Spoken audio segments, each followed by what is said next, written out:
Hey guys, it's Rachel from the Little Green Lamb, and obviously you know from the title of this video I have a review on Flawless by Sara Shepard, and this is the second book in the Pretty Little Liars series.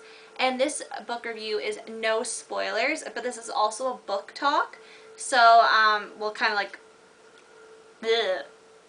Hey guys, it's Rachel from the Little Green Lamb, and I have a book review on Flawless by Sara Shepard, and this is the sequel to the Pretty Little Liars series. This review is a no spoilers review. I wouldn't spoil a book if I was going to recommend it. And also at the end of this, near the end of this video, I'm going to be having a book talk that will include spoilers. So for all the people that have not read this book, I will tell you when to turn off the video and you can come back later after you finish the book. So this is a no spoilers part, and I'll give you a warning, don't worry. So in case you haven't watched my videos or you just need a refresher, I rate my books in 5 different categories: plot, characters, cover, suspense, and overall in terms of reading again very soon, 5 out of 5, not so soon, 1 out of 5. So I'm going to give you a brief overlay of this book. I'm going to be looking at the back just to make sure I don't spoil anything, because I've read this book about 7 times, I think, which is a lot. Yeah, so basically it says, like, Spencer stole her sister's boyfriend, so Ren. Arya's brokenhearted over her English teacher, Ezra. And Emily likes her new friend Maya as much more than a friend. And Hannah's obsession with looking flawless is making her sick. And it says, and their most horrible secret is so scandalous that the truth would ruin them forever. And why shouldn't I tell? They deserve to lose it all. And with every crumpled note, wicked I am, and vindictive text message I send, I'll be taking these pretty little liars down. Trust me, I've got enough dirt to bury them alive. So, obviously, this is the first arc I'm still in reading. The arcs go like every 4 books because they have the girls on them, so that's how you can tell when an arc is complete. So let's get into it. Plot, 5 to 5. I may be biased with these reviews of these books because I absolutely love them, but I honestly love the plots and stuff. Sara Shepard, like, you think something's going to happen, and she just, like, froze a curveball right there. I really liked everything that happened, the characters. I just love the whole book. Characters, I give a 5 to 5. I like all the characters. Spencer's parents have the ability to make me so angry. I don't even know, can't even handle it. I'm like, if I was Spencer, I would run away and really show them. And then I'm like, oh, they make me so angry. But, like, I obviously understand why they're angry, but, like, I don't know, her parents just are the worst punishments. Like, if they were giving me the silent treatment. Yeah. Cover, I give a 5 to 5. I really like this vibrant orange. I really love the color orange. And yeah, I really like how they have the old dolls. Like, the first arc has just the dolls there instead of the faces. And I love how it's yellow font, because I like yellow and orange paired together. You don't really see that a lot in books. Where am I? Suspense, sorry. 5 to 5. I really like the suspense in this book. It's very high suspense. I just love it.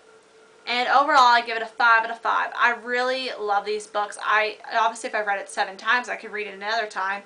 I think these books never get old for me. They're just really, really good books. And yeah. Basically, to sum that all up, you should read it.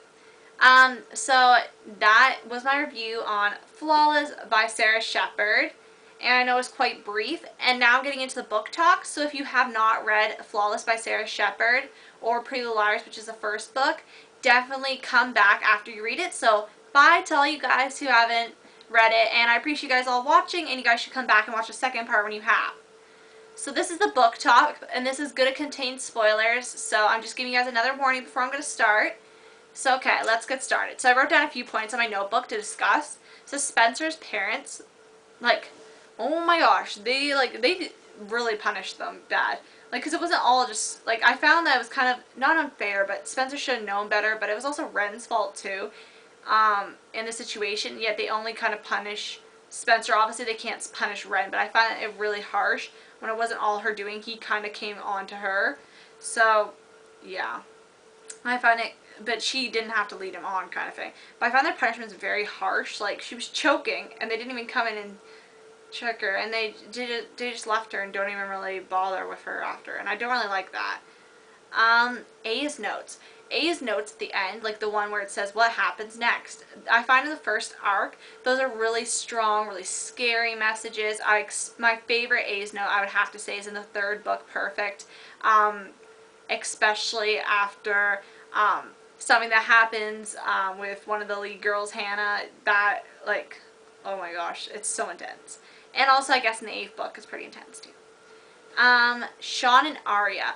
So I found them such a weird coupling. I don't know about you guys, but like obviously we didn't see very much of Sean and Hannah, but I find it really odd because like Arya's trying to escape the mold and says she doesn't really want to date a typical Rosewood boy. She's not really interested, but yet Noel Collins after her, and it's like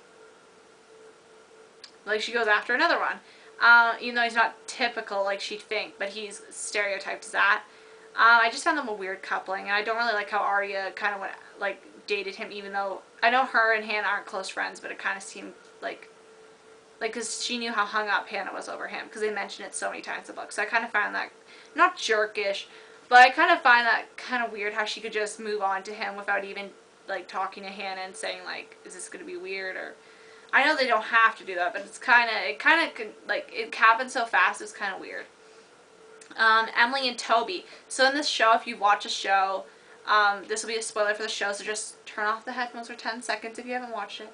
But like well, the rest of the video is really going to be about this, so if you have not watched or kept up with the show, just ignore this. But like, there's Toby and Spencer in the show, and then in the book it's Emily and Toby. And I have to say, like, I like both. Like, for the TV show, if Toby was with Emily, that'd be kind of weird to me, I think, because I've seen him with Spencer.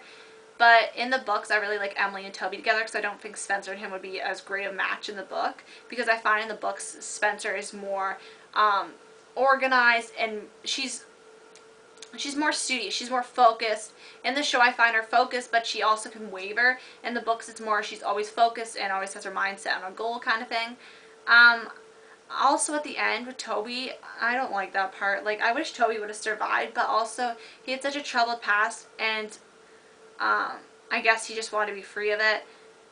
But yeah, like in the TV show, I remember at the beginning I was watching and I was like, Toby's not supposed to be here still, like he's supposed to die. But obviously they don't follow the same thing as the books, which is probably good, because I find that a lot of TV shows and movies would butcher the books, so it's probably best to leave your mind up to the picturing of all that. And yeah, so that's all I have to say on Flawless by Sara Shepard, and I really enjoyed this book, and I really want to thank you guys for watching. I appreciate you guys all tuning in, and I will see you guys all later. Bye!